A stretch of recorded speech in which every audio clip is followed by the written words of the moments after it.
என் நெஞ்சில் குடியிருக்கும்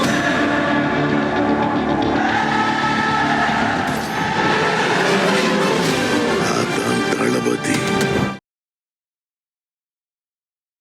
அதிமுக போகக்கூடிய பாதை என்பது தமிழ்நாட்டு பொருளாதாரத்தை அழிவு பாதைக்கு கொண்டு போய் கொண்டிருக்கிறது. இந்த வாக்குறுதிகள் தமிழ்நாடு கஜானாவை மொத்தமாக சுரண்டி எடுத்து தமிழ்நாட்டை திருவோடியந்தக்கூடிய ஒரு பிச்சைக்கார மாநிலமாக மாற்றும். இதெல்லாம் அமல்படுத்தினீங்கன்னா ஜூலை மாதம் மினிமம் 6% சொத்து வரி உயரப்போகுது. மினிமம் மேக்ஸிமம் தெரியாது. அதே மாதிரி மின் கட்டணத்தை நீ ஏற்றி ஆகணும். போன ஜூலைல ஏற்றல, அது நாங்களே பார்த்துக்கிறோம். நீ எப்படி பார்த்துப்ப? படிப்படியாக ஏற்றுறதுக்கு பதிலாக ஒரேடியாக என்ன பண்ண போகிறான்? எலெக்ஷன் முடிஞ்சோன்னா யார் ஜெயித்தாலும் ஒட்டு மொத்தமாக தலையில் தூக்கி வைக்க போகிறாங்க. அதான் இந்த கட்சிகள் இதை இப்படி கண்டமேனிக்கு அனௌன்ஸ் பண்ணும்போது மக்கள் சிவில் சமூகம் கேட்கணும், நம்முடைய மீடியா கேட்கணும். மாறா 24 மணி நேரமும் எடப்பாடி யாரோட போனார், ஓபிஎஸ் எங்கே போய் நின்னார், விஜயோட அடுத்த கட்ட நடவடிக்கை என்ன, எவன் கூட போவான், இதை ஒன்றை மட்டுமே 24 மணி நேரம் 365 நாளும் பேசி மக்களை ஏமாற்றி கொண்டிருக்கின்றன இந்த ஊடகங்கள். 90 கோடி ரூபாய் மெட்ராஸ் யூனிவர்சிட்டியில் இப்போ பேசியிருக்கோம், ரிலீஸ் பண்ணு 10 ஆண்டு கால ஓய்வூதிய பலன்கள் கொடுக்கலன்னு. அரசு என்ன பண்ணுது? 20 கோடியை ரிலீஸ் பண்ணிட்டு அதோடு நிறுத்துது. ஃபைனான்ஸ் செக்ரட்டரி கண்டெம்ப்டில் போய் கோர்ட்டில் ஏற்றுறாங்க. அவருக்கு கவலையே படல. ஆனால் அதே நேரத்தில் பொங்கலுக்கு 3000 ரூபாய் எவ்வளோ கொடுத்தா 7000 கோடி ரூபாய் எங்கேருந்து வந்தது? ஒரு 70 கோடியை ரிலீஸ் பண்ண முடியாத நிதித்துறை செயலருக்கு 7000 கோடியை ரிலீஸ் பண்ணக்கூடிய வல்லமை எங்கிருந்து வந்தது? வழக்கமாக ஒன் ஸ்டெச்சில் வரும். ஆமாம், தேர்தல் அறிக்கைன்னு இவ்வளோத்தையும் சொல்லுவாங்க. எங்க அதிமுக முந்திக்க போறான்ட்டு அஞ்சஞ்சா விடுறாரு. இல்லை, கொஞ்சம் ஆழம் பார்க்குற மாதிரியான விஷயமா கொடுத்து பார்ப்போம். இந்த மாதிரி விஷயங்கள் எப்படி ரிஃப்ளெக்ட் ஆகுதுன்றத பார்ப்போம். எப்படியாவது ஜெயிக்கணுங்க, அவ்வளோதாங்க. 2 கழகங்களுக்கு 2 பேருக்கும் எவன் தாலி அறுத்தாவது எப்படியாவது ஜெயிக்கணும். ஜெயிச்சு என்ன செய்யணுமோ அதை செய்யணும், அவ்வளோதான். 2 பேருக்கும் எப்படியாவது ஜெயிக்கணும். மக்கள் நல்ல ஒன்று 2 பேருக்கு அக்கறை இருக்கிறதா தெரியல. மெட்ரோலோக்ஸ் நெஞ்சங்களுக்கு வணக்கம். நான் கார்த்திக். இன்றைய நேர்காணலில் நம்முடைய இணைந்திருப்பவர் மூத்த பத்திரிகையாளர் திரு மணி அவர்கள். வணக்கம் சார். சார் வணக்கம். அதிமுகவுடைய 2ஆம் கட்ட வாக்குறுதிகள் 5 ரிலீஸ் பண்ணணும்னு அதிமுக முடிவு பண்ணியிருக்காங்கன்னு நினைக்கிறேன். எப்போவுமே திமுகவுடைய தேர்தல் அறிக்கைகள் முன்ன வரும், கதாநாயகன் அதற்கு பெயரெல்லாம் வைக்கப்படும். அதிமுக ஒரு 5 வாக்குறுதிகளாக கொடுத்துருக்காங்க. முதல்ல ஒரு 5 வாக்குறுதிகள் கொடுத்தாங்க. இப்போ நேற்று ஒரு 5 வாக்குறுதிகளை எடப்பாடி பழனிசாமி அவர்கள் கொடுத்துருக்கார். மிக முக்கியமாக 3 சிலிண்டர்கள் வழங்கப்படும், முதியோர்களுக்கு 2000 ரூபாய் தொகை வழங்கப்படும், கல்வி கடன் தள்ளுபடி அப்படின்னு, மகளிருக்கு 25000 ரூபாய் சலுகை அப்படின்னு ஏகப்பட்ட விஷயங்கள், மகளிர் உதவித்தொகை அப்படின்ற விஷயங்கள்லாம் சொல்லியிருக்காரு. எப்படி பார்க்குறீங்க? முதல் 5 வாக்குறுதிகள், இப்போ ஒரு 5 வாக்குறுதிகள்ன்றதை எப்படி பார்க்குறீங்க? இலவசங்களால் மக்களை திணறடிக்க பார்க்கிறார் எடப்பாடி பழனிசாமி. இதுக்கெல்லாம் எங்கே பணம் இருக்குதுன்றதை பற்றியும் அவர் தெளிவாக பேசினார்னா நல்லாயிருக்கும். ஏன்னா ஏற்கனவே உச்சநீதிமன்றம் தெளிவுபடுத்தி இருக்கிறது, கண்டமேனிக்கு இந்த மாதிரி நீங்கள் இலவசங்களை அள்ளி விடக்கூடாதுன்னு. கட்சிகள் கேட்டதாக தெரியவில்லை. இவர் 2வது தவணையாக அதை கொடுத்துருக்காரு. முதல் தவணையில் ஒரு லிஸ்ட் ஆஃப் இது கொடுத்தாரு, 2000 ரூபாய் குலமகள் திட்டம் 2000 ரூபான்னு. ஆக்கப்பூர்வமாக ஏதாவது ஸ்கீம்ஸ் இது வரைக்கும் வந்ததாக தெரில. அடுத்து அவங்க திமுக காத்துக்கிட்டு இருக்காங்க, எல்லாத்தையும் தூக்கி சாப்பிட்ற மாதிரி. இந்திய துணை கண்டமே வியக்கிற அளவுக்கு கதாநாயகின்னு வேற சொல்லிட்டாங்க. அவ்வளோதான், கதாநாயகின்றாங்க. கனிமொழி தயாரிக்கிறதுனால கதாநாயகி. ஆமாம், கனிமொழி தயாரிக்கிறதால கதாநாயகின்ட்டாங்க. மக்களை இவங்க 2 பேரும் சேர்ந்து முட்டாளாக்கிட்டு இருக்காங்க, நல்லா முட்டாளாக்குறாங்க. உச்சநீதிமன்றம் வேடிக்கை பார்க்குது, எலெக்ஷன் கமிஷன் வேடிக்கை பார்க்குது, சிவில் சமூகம் வேடிக்கை பார்க்குது. 2 விதமான இலவசங்கள், கல்விக்கும் சுகாதாரத்துக்கும் செலவு பண்ணுறது ஆக்கப்பூர்வமானது. அதை தாண்டினது மற்றது எதுவுமே என்னை பொறுத்தவரையில் ரொம்ப ரொம்ப ஆபத்தான ஒரு விளையாட்டு தான். 1000 ரூபாய் ஸ்கீம் உட்பட, அது மகளிர் உரிமை தொகையாக இருக்கலாம், குலமகள் திட்டமாக இருக்கலாம். முதியோர் உதவி திட்டம் என்பது வேறு. 60 வயதுக்கு மேற்பட்டவர்களுக்கான முதியோர் உதவித்தொகை கண்டிப்பாக அது கொடுக்கப்பட வேண்டும். அதை தாண்டி செலவு பண்ணக்கூடியவை எல்லாமே கண்டிப்பாக சார், இது நம்ம உற்று நோக்கி பார்த்தோம்னா, ஒரு பெண்களுக்கு 2000 ரூபாய் ஒன்று சொல்கிறேன், ஒரு 2000 வச்சுக்கிட்டோம். வீட்டில் ஒரு முதியோர் அவங்களுக்கு எதாவது இருந்தால் அவங்களுக்கு ஒரு 2000 ரூபாய் வந்துடுது, 4000 ரூபாய் வந்துடுது. ப்ளஸ் 3 சிலிண்டர் 1000 ரூபான்னு கணக்கு வச்சு அது ஒரு 3000 ரூபா வருது. ரொம்ப கஷ்டங்க. இவங்க நேற்று ஒரு 10 நாட்களுக்கு முன்பு ரிசர்வ் பேங்க் அறிக்கையில் இந்த மாநிலங்களோட இந்த அதீதமான இந்த இலவசங்களுக்கான நிதி பங்கீடு என்பது இந்திய பொருளாதாரத்தை, இந்தியாவின் நிதி மேலாண்மையை கடுமையாக பாதித்து கொண்டிருக்கிறது என்று ஒரு எச்சரிக்கை கொடுக்கப்பட்டிருக்கிறது. இது திமுகன்னு மட்டும் நான் பிரித்து பார்க்க விரும்பலை. பிஜேபி ரூல்டு ஸ்டேட்ஸ், நான் பிஜேபி ரூல்டு ஸ்டேட்ஸ், காங்கிரஸ் எல்லாரும் சேர்த்து தான் இது நம்ம பார்க்க வேண்டியிருக்குது. இப்போ 5 மாநில தேர்தல்கள் போட்டிக்கிட்டு இப்போ வெஸ்ட் பெங்கால் அவங்க மமதா அனௌன்ஸ் பண்ண போகிறாங்க. அஸ்ஸாமில் 8,000 ரூபாய் கொடுக்க போகிறான்ட்டான். பஞ்சாப் பீகாரில் 10,000 ரூபாய் கொடுத்து அவன் 8,000 ரூபாய் கொடுக்க போகிறான். வச்சு பிஜேபி கவர்மெண்ட். தமிழ்நாடு பிரதான கதாநாயகி திமுக இன்னும் வெளியில் வரல. ஏன்னா இவர் தான் 2 டிரான்ஷேவாக வெளியிட்டிருக்காரு. இல்லை அதுக்கு எதுவும் இது இருக்கா, முக்கியமான காரணங்கள் இருக்கா? இல்லை அவங்க டைம் பார்த்துட்டு இருக்காங்க, அவங்க நாள் இருக்குல்ல இன்னும் இருக்குது. இவர் முன்னாடியே வெளியிட்டிருக்காரு. கேரளா என்ன செய்ய போகிறாங்கன்னு நமக்கு தெரியல. கேரளாவும் வந்து அடுத்து என்ன கண்டிஷனில் போக போகிறாங்க அப்படின்னு தெரியல. அவங்க இந்த அளவுக்கு இலவசங்களை கொடுக்க மாட்டாங்கன்னு நான் நம்புகிறேன். Pondicherry of course small state, BJP என்ன சொல்வதோ செஞ்சுட்டு போகிறாங்க. இந்த 5 மாநில தேர்தல்கள் வந்து இந்த தமாஷாவை வந்து ரொம்பவே நம்ம பார்க்க போகுது. மறுபடியும் சொல்கிறேன், கல்விக்கும் சுகாதாரத்துக்கும் தவிர மற்றது எல்லாமே வந்து இலவசங்கள் வந்து மக்கள் நிதியை சுரண்டக்கூடியதும், இல்லை இன்க்ளூடிங் மகளிர் உதவித்தொகையாக இருக்கலாம். அதுதான் மீண்டும் மீண்டும் பெண்களுக்கான ஒரு இதுவாகவே வருதா? இப்போ வந்து ஒரு 2,000 ரூபாய் தருவேன்னு சொல்கிறதா இருக்கட்டும், சிலிண்டர் பயன்பாடாக இருக்கட்டும், 3 சிலிண்டர்கள் நாங்கள் தரோம். அதுலேயுமே பிஆரில் அவங்க கொடுத்தது இதை வந்து இது பெரிய நிதிச்சுமை. ஏன்னா நீங்கள் வந்து இல்லை எதுலேயுமே ஒரு கிளாரிட்டி இல்லை. 3 சிலிண்டர்கள் கொடுப்போம், ஆனால் எப்போ எப்படி என்ன எந்த கேட்டகரியில் கொடுப்பேன்? முதல் 3ஆ இல்லை நீங்கள் விரும்புகிற 3ன்றதே வச்சுப்போம். ஆண்டுக்கு 3 சிலிண்டர்னா ரேஷன் கார்டில் வந்து அரிசி கார்டுக்கா? ஆமாம், அரிசி கார்டு. அரிசி கார்டுக்குன்னா நீ வந்து அரிசி அட்டைதாரர்களுக்கு எல்லாருக்குமே 3 சிலிண்டர்கள் வழங்க. 2 கோடி சிலிண்டர், 2 கோடிக்கும் மேற்பட்ட 2.25 கோடி அரிசி கார்டு இருக்குது. 2.25 கோடி அரிசி கார்டுக்கு எதுக்கு சிலிண்டர் கொடுக்கணும்? நிறைய பேர் அதில் அஃபோர்டபுள், அவங்களால வாங்க முடியும். இல்லைங்க, இது ரொம்ப ஆபத்தான ரொம்ப அராஜகமான ஒரு பாதையில் தமிழ்நாட்டின் அரசியல் கட்சிகள் போய் கொண்டிருக்கின்றன. 2 பேரும் சேர்த்து சொல்கிறேன். திமுக இது வரைக்கும் ஆரம்பிக்கல. அதிமுக போகக்கூடிய பாதை என்பது தமிழ்நாட்டு பொருளாதாரத்தை அழிவு பாதைக்கு கொண்டு போய் கொண்டிருக்கிறது. இந்த வாக்குறுதிகள் தமிழ்நாடு கஜானாவை மொத்தமாக சுரண்டி எடுத்து தமிழ்நாட்டை வந்து திருவோடியாந்தக்கூடிய ஒரு பிச்சைக்கார மாநிலமாக மாற்றும். இதெல்லாம் அமல்படுத்தினீங்கன்னா உங்களால் அமல்படுத்த முடியுமா? இதோ செய்தி அப்படியே கேமராவை கட் பண்ணிட்டு இப்படி கொண்டு வாங்க. இன்றைக்கு வந்திருக்கக்கூடிய ஒரு செய்தி, தேர்தலில் யார் ஜெயிச்சு யார் வந்தாலும் ஜூலை மாதம் மினிமம் 6% சொத்து வரி உயரப்போகுது. மினிமம் மேக்ஸிமம் தெரியாது. அதே மாதிரி வந்து மின்கட்டணத்தை நீ ஏற்றி ஆகணும். போன ஜூலைல ஏற்றல, அது நாங்களே பார்த்துக்கிறோம். நீ எப்படி பார்த்துப்ப?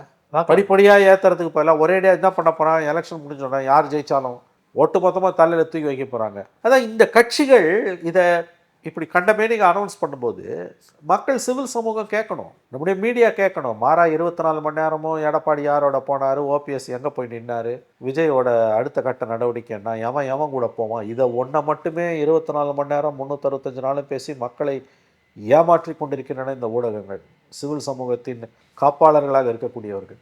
இப்போ வாட் நெக்ஸ்ட்ன்றதை பேசி அவன் ஜெயிச்சாலும் யார் வெற்றி பெற்றாலும் அடுத்து நம்ம ஏற்கனவே திமுக கொடுத்த வாக்குறுதிகளில் பல வந்து நிறைவேற்றப்படலை. குவான்டிட்டி வைஸ் நீங்கள் சொல்கிற மாதிரி குவான்டிட்டி வைஸ் நீங்கள் எதெல்லாம் நிறைவேற்றிருக்கீங்கன்னு பார்க்கும்போது முக்கியமான பல கல்வி கடனாக இருக்கட்டும், நகைக்கடன் தள்ளுபடிகளாக இருக்கட்டும் அப்படின்னு ஏகப்பட்ட விஷயங்கள் பண்ணலை. இப்போ அதே மாதிரியான வாக்குறுதிகள் இவங்களும் இப்போ கொடுக்க அதை மிஞ்சி போகிறாங்கங்க. Now competitive பாப்புலிசம்னுவாங்க. இலவசங்களை கொடுக்கறதுல வந்து ஒரு போட்டி நடக்குது. இலவசங்கள் சொல்கிறது மூலமாக நம்ம மக்களை இழிவுபடுத்தணும்னு இடதுசாரிகள் சொல்கிறாங்க. நம்ம அப்படி சொல்லலை. 2 விதமான இலவசங்களை தான் நம்ம பிரித்து பார்க்கலாம். கல்விக்கும் சுகாதாரத்துக்குமானது வந்து அஃபர்மேட்டிவ் ஆக்ஷன், அது மக்களோட உரிமை. அதை தாண்டி கொடுக்கறது எல்லாமே வந்து இலவசங்கள். அரசாங்கத்தால் அதை தாக்குப்பிடிக்க முடியாது. இது ஒரு படி மேலே போகுது. இப்போ பெண்களுக்கு இலவசம்னா ஆண்களுக்கும் இலவசன்றீங்க. உங்கள் போக்குவரத்து கழகம்லாம் திவாலு, தனியாருக்கு வேறு எவ்வளோ வேணால் இலவசமாக கொடுத்துக்கோ. ஏன்னா கவர்மெண்ட்டு கிட்டேருந்து பஸ்ஸு போக்குவரத்து தனியாருக்கு போகும்போது ஆணுக்கும் அங்கே கட்டணம், பெண்ணுக்கும் கட்டணம், திருநங்கைக்கும் கட்டணம், திருநம்பிக்கும் கட்டணம் அதிகமாகவே இருக்கும். அப்போ இந்த வாக்குறுதிகளுக்கு எந்த அர்த்தமும் கிடையாது. இல்லை, அதிமுகவோட தேர்தல் வாக்குறுதிகள், 2ஆம் கட்டமாக கொடுக்கப்பட்ட தேர்தல் வாக்குறுதிகள் கேலிக்கூத்தின் ஒரு புதிய உயரங்களை தொட்டு கொண்டிருக்கிறது. அதுக்கு காரணம் மத்திய அரசா? இல்லைங்க, மத்திய அரசு இல்லை, ஃப்ரீ ஹேண்ட்ஸ், நீங்கள் என்ன வேணாலும் கொடுங்கன்னு சொல்லி சமீபத்தில் ஒரு மாதத்திற்கு முன்பு ஒரு இது வந்துருது. நீங்கள் என்ன வேணாலும் கொடுங்க, பார்த்துக்கலாம், எதாக இருந்தாலும் பார்த்துக்கலாம், எலெக்ஷன் முடிஞ்சோன்னா பிடிச்சி இழுப்போம், நம்ம தலையில் தானே விடிய போகுது. அப்படி ஒரு கணக்கு இருக்கான்னு கேட்குறேன். நாங்கள் மத்திய அரசோட இணக்கமாக இருக்கோம், அதனால எங்களால் எல்லாமே செய்ய முடியும். நான் கேட்குறேன், ரேவடி கல்ச்சர்னு நக்கல் பண்ண இழிவுபடுத்தி ஏகடையம் செய்த பிரதம மந்திரி இப்போ என்ன பண்ணிட்டு இருக்காரு? அவர் ஆள்ற மாநிலத்திலேயே 2,000 ரூபாய் கொடுக்குறேன். ஒரு அளவு இருக்குங்க, நீங்கள் இப்படிலாம் வாரி அரைக்க முடியாது. இந்த 1000 ரூபாய் ஸ்கீம் வந்து அரசு கஜானாவே சூறையாடி கொண்டிருக்கிறது. இப்போ அடுத்து இவங்க 2,000 ரூபான்ட்டார்ல, இவங்க 1,500 ரூபான்னு சொல்லுவாங்க. வந்தோடனே என்ன பண்ணுவாங்க, எழுதி வச்சுக்கோங்க, மகாராஷ்டிராவில் நடந்த மாதிரி ஒரு 3 மாதம் கொடுப்பாங்க. அப்புறம் அது கண்டிப்பாக ஸ்டாப் பண்ணப்படும். நாங்கள் வந்து அதில் பல நாளைகளை சூஸ் பண்ணுறோன்னு ஒரு 3-4 மந்த்ஸ் 5 மந்த்ஸ் பொறுத்து 1/3 நீக்கிட்டு தான் கொடுப்பாங்க. இதுதான் மகாராஷ்டிராவில் நடந்தது. உங்களால் முடியாது. உங்களுக்கு ஏது பணம்? போராடக்கூடிய ஒவ்வொரு தொழிலாளி, இன்றைக்கி அரசு துறையில் போராடக்கூடிய அரசு செவிலியர்கள், தூய்மை பணியாளர்கள், இடைநிலை ஆசிரியர்கள் தொடர்ந்து போராடுறாங்க. அங்கன்வாடி பணியாளர்கள், சத்துணவு பணியாளர்கள், இவர்கள் அத்தனை பேரும் போய் கேட்கும்போது அரசு என்ன சொல்லுது? நிதி நிலைமை சரியானவுடன் உங்கள் கோரிக்கை பரிசீலிக்கப்படும். சரி, 1 கோடி பேருக்கு கொடுத்த 1000 ரூபாவை நீங்கள் 17 லட்சம் பேர் எக்ஸ்ட்ரா ஆக்கினப்ப எப்படிங்க கொடுத்தீங்கன்னா நிதி நிலைமை சரியாயிடுச்சுன்றாங்க. இது ரெண்டில் ஒன்று தானே உண்மையாக இருக்க முடியும். அப்போ இந்த ஊதாரித்தனமான செலவு என்பது ஜெயிக்கணும். Nothing succeeds like success in life. எப்படின்னா நான் ஜெயிக்கணும், நான் ஜெயிச்சே ஆகணும். எப்படின்னா கடனை உடனே வாங்கி ஜெயிச்சாகணும். அதனால் உழைச்சவனுக்கு காசு கிடையாது. ஆனால் இந்த மாதிரி ஊதாரித்தனமாக செலவு பண்ணுறது மூலமாக எனக்கு ஓட்டு வருது, நான் செலவு பண்ணுவேன்ற லெவலுக்கு அரசுகள் போய்விட்டன. நான் திரும்பவும் சொன்னேன், இதை நான் திமுக மட்டும் சொல்லலை, அண்ணா திமுக சேர்த்து தான் சொல்கிறேன். அதிகாரத்தில் இருக்கிறதால திமுகவை அதிகமாக நம்ம குற்றம் சுமத்துறோம். ஓகே, 90 கோடி ரூபாய் மெட்ராஸ் யூனிவர்சிட்டியில் இப்போ பேசியிருக்கோம், ரிலீஸ் பண்ணு 10 ஆண்டு கால ஓய்வூதிய பலன்கள் கொடுக்கலான்னு. அரசு என்ன பண்ணுது? 20 கோடியை ரிலீஸ் பண்ணிட்டு அதோடு நிறுத்துது. ஃபைனான்ஸ் செக்ரட்டரியை கண்டெம்ப்டில் போய் கோர்ட்டில் ஏற்றுறாங்க. அவர் கவலையே படல. ஆனால் அதே நேரத்தில் பொங்கலுக்கு 3000 ரூபாய் எவ்வளோ கொடுத்தா? 7000 கோடி ரூபாய் எங்கேருந்து வந்தது? ஒரு 70 கோடியை ரிலீஸ் பண்ண முடியாத நிதித்துறை செயலருக்கு 7000 கோடியை ரிலீஸ் பண்ணக்கூடிய வல்லமை எங்கிருந்து வந்தது? அப்போ இந்த பாவத்துக்கு இந்த அதிகாரிகளுக்கு தானே ஒரு உடந்தை. அப்போ சிவில் சமூகம் இதை கேட்கணும். நம்ம தலையில் தானே இது விடியுது. 2015 ரிட்டையர் ஆன ஊழியர், அவனுக்கு 2025 வரைக்கும் ஓய்வூதிய பலன்கள். ரிட்டையர்டு எம்ப்ளாயீஸை வஞ்சிக்கிற மாதிரியான ஒரு கொடுமை எதுவுமே கிடையாது. அந்திம காலத்தை நோக்கி நகர்றவனுக்கு கொடுக்க வேண்டியதை நீ கொடுக்கலன்னா என்ன ஆகும்? இளமை பருவத்தில் இருக்கிறவங்க நடுத்தர வயதுலேயே அது வாழ்க்கை இருக்குது. அவன் கடைசி கட்டத்தில் சுடுகாட்டை நோக்கி நகர்றான். அவனுக்கு கொடுக்க வேண்டியது நீ ஒன்றும் இலவசம் இல்லை. கொடுக்க வேண்டியவனுக்கு அவனுக்கு சேர வேண்டியதுக்கு உழைப்பவனுடைய உதிரம், உழைப்பவனுடைய வேர்வை உலர்வதற்குள், அவனுக்குரிய ஊதியத்தை கொடுத்து விடு. நபிகள் நாயகத்தோட ரொம்ப ஃபேமஸான ஒரு வாசகம் இது. உழைப்பவனுடைய வேர்வை உலர்வதற்குள் அவனுக்குரிய ஊதியத்தை கொடுத்து விடு என்கிறார் நபிகள் நாயகம். நீ 10 வருஷமாக கொடுக்காம அவன் வயிற்றில் அடிக்கிற, ஆனால் உங்களுக்கு ஓட்டு வேணும்னு பல ஆயிரம் கோடியை தூக்கி விரயம் பண்ணுறீங்க. இது எத்தனை நாளைக்கு இந்த அட்டூழியம் நடக்கும்? இல்லை, இப்போது அதிமுக கொடுத்த இந்த 10 வாக்குறுதிகளில் பார்க்கும்போது அடுத்து திமுக என்ன கொடுக்க போதுன்ற ஒரு, கண்டிப்பாக இதை விட மேலே தான் கொடுக்க போகிறாங்க, அல்லது இது ஈக்குவலாக கொடுப்பாங்க. குறைஞ்சபட்சம் வச்சுக்கோங்க, குறைஞ்சபட்சம் இது ஈக்குவலாகாது இருக்கும். இதுக்கு கம்மியாக கொடுக்க போகிறது கிடையாது. ஓகே, நீ இப்போ கொடுக்குறதையே உன்னால் கண்டினியூ பண்ண முடியாது. எல்லாம் ஞாபகம் வச்சுக்கோங்க, நீ இப்போ கொடுக்குறதையே உன்னால் கண்டினியூ பண்ண முடியாது. படுமோசமான நிலைமையை நோக்கி போகுதுங்க. எல்லாரும் வந்து எவன் ஜெயிப்பான் எவன் தோப்பான், பிரவீன் சக்கரவர்த்தி என்ன சொன்னார், விஜய் யாரோட போவார், இப்படியே வந்து கதை அளந்துக்கிட்டு இருக்காங்க.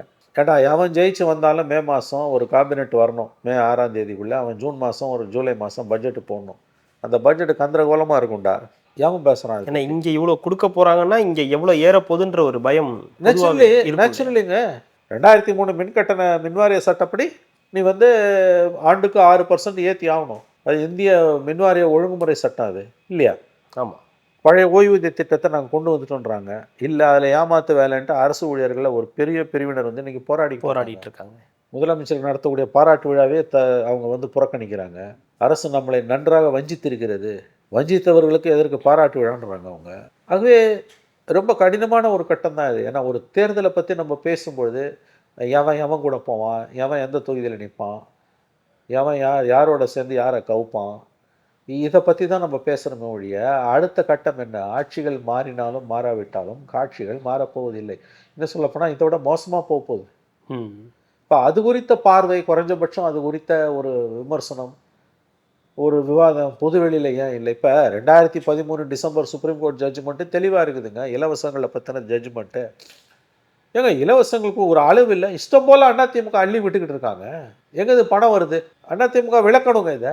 ஏன்னா அடுத்த ஆட்சிக்கு வர வாய்ப்புள்ள ஒரு கட்சி அது அதிமுக தான். அவங்க அதை பற்றிய கவலை இல்லாமல் அள்ளி விடுறாங்க. நடைமுறைக்கு ஒவ்வாதது கார்த்தி. அது நெருக்கடியை நோக்கி நகர்கிறது தமிழகம். நம்முடைய அரசியல் விவாதம் என்பது வாட் நெக்ஸ்ட், தேர்தல்களுக்கு பிறகு என்னன்னு போவது தான் நல்லதே ஒழிய எவன் கூட போவான்றதை பற்றியே 24 மணி நேரமும் நாம் நம்முடைய சிந்தனையை அதிலேயே செலுத்தி நாமே அதிலேயே உழன்றுக்கிட்டு இருக்கோம் அதுக்குள்ளே. எனக்கு இது ரொம்ப முட்டாள்தனமாக படுது. வாட் நெக்ஸ்ட்னு எவனுமே பேச மாட்டேன். 2 பேரும் அதில் தெளிவாக வந்து நைச்சியமாக அந்த பக்கம் சிந்தனை போகாமல் மீடியாவை டைவெர்ட் பண்ணுறாங்க, போத் டிஎம்கே அண்ட் ஏடிஎம்கே. விஜய்க்கு இது எதை பற்றியுமே கவலை கிடையாது. எதாவது தெரியுமான்னு தெரியல அவருக்கு. ஓரளவு சீமான் பேசுகிறாரு, பட் அவருடைய வேறு சில போதாமைகள் இந்த அடுத்த கட்டத்துக்கு இந்த விவாதங்களை கொண்டு போக விடாமல் தடுக்குது. ஏன்னா நீங்கள் கேட்டது ரொம்ப முக்கியமான கேள்வி கார்த்தி. 2வது தவணையாக இலவசங்களை அள்ளி விட்றாரு அவர். வழக்கமாக ஒன் ஸ்டெச்சில் வரும். ஆமாம், தேர்தல் அறிக்கைன்னு இவ்வளோத்தையும் சொல்லிடுவாங்க. எங்க அதிமுக முந்திக்க போறான்ட்டு 5 விடுறாரு. இல்லை, கொஞ்சம் ஆழம் பார்க்குற மாதிரியான விஷயமா கொடுத்து பார்ப்போம். இந்த மாதிரி விஷயங்கள் எப்படி ரிஃப்ளெக்ட் ஆகுதுன்றத பார்ப்போம். எப்படியாவது ஜெயிக்கணுங்க, அவ்வளோதாங்க. 2 கழகங்களுக்கு 2 பேருக்கும் எவன் தாலி அறுத்தாவது எப்படியாவது ஜெயிக்கணும். ஜெயிச்சு என்ன செய்யணுமோ அதை செய்யணும், அவ்வளோதான். 2 பேருக்கும் எப்படியாவது ஜெயிக்கணும். மக்கள் நல்ல ஒன்று 2 பேருக்கு அக்கறை இருக்கிறதா தெரியல. எப்படியாவது ஜெயிக்கணும், என்ன விலை கொடுத்தும் ஆட்சியை இவங்களுக்கு தக்க வைக்கணும், இவங்களுக்கு கைப்பற்றணும், அதுக்கு பிறகு கொள்ளடிக்கணும், அவ்வளோதானே. வேற என்ன உங்களுக்கு? இதுக்கு மணல் கொள்ள போகுது, கனிம வள கொள்ள ஆளுங்கட்சி எம்எல்ஏ போட்டு அடிக்கிறாரு ஒரு மீடியா ரிப்போர்ட்டரை. குடும்பம் என்னன்னா அதை பற்றி எவனுமே பேச மாட்டேன்றான். அந்த சேனலே பேசல, அந்த சேனலே பேசல. அதுக்கு ஒரு டிபேட் கூட வைக்காதது. இல்லை, டிபேட் வைக்காதது கூட நான் அடுத்த கட்டத்துக்கு. ஓகே, அதை பற்றி அழுகுற புள்ள அவன் அழுகணும். ஒரு சேனலு பச்சையாக கனிம வள கொள்ள நடக்குது தெரியுது. சுப்ரீம் கோர்ட்டு, ஹைகோர்ட்டு டைரக்ஷன்ஸ் எல்லாம் மீறி இயற்கை வளங்கள் கொள்ள போகுது. ட்ரோனை வச்சு எடுக்கிறாங்க. எம்எல்ஏ வந்து அடிக்கிறாரு. அடி வாங்கினான்றதுக்கெலாம் ஆதாரம் இருக்குது. உடனே வழக்கம் போல் கம்ப்ளைண்ட் வந்து 2 பக்கமும் வாங்குறாங்க. சாதாரண ரிப்போர்ட்டர் எம்எல்ஏ வச்சான்னு கேஸ் வருது. இந்த ஜனநாயக அற்புதத்திலலாம் தமிழ்நாட்டில் இந்தியாவில் தான் நம்ம பார்க்க முடியும். இவ்வளோ பெரிய தப்பு நடந்திருக்கு. முதல்ல இதை பெரிய செய்தியாக்கி மக்கள் மன்றத்தில் ஒரு விவாத பொருள் ஆக்க வேண்டியது அந்த சேனலு. அவன் சைலண்ட்டாக இருக்கான். மற்ற மீடியா யாரும் வாயை திறக்கலாம். அவனே சைலண்ட்டாக இருக்கும்போது மற்ற மீடியா எப்படி வாய் திறக்கும்? அப்போசிஷன் வாய் திறக்கல. திமுக கூட்டணி கட்சிகள், நிலைவத்வான்கள் அவங்க வாயை திறக்கல. அப்போ நாளைக்கு கவர்மெண்ட் மாறிச்சுன்னா எது மாறப்போகுது? எதுவும் மாறப்போகுது. ஆட்சிகள் மாறினாலும் காட்சிகள் மாறப்போகுது இல்லை, அவ்வளோதான். கண்டிப்பாக சார், அடுத்தடுத்த நிகழ்வுகளில் தொடர்ந்து பேசலாம். மிக்க மகிழ்ச்சி. நன்றி. நன்றி கார்த்தி. என் நெஞ்சில் குடியிருக்கும்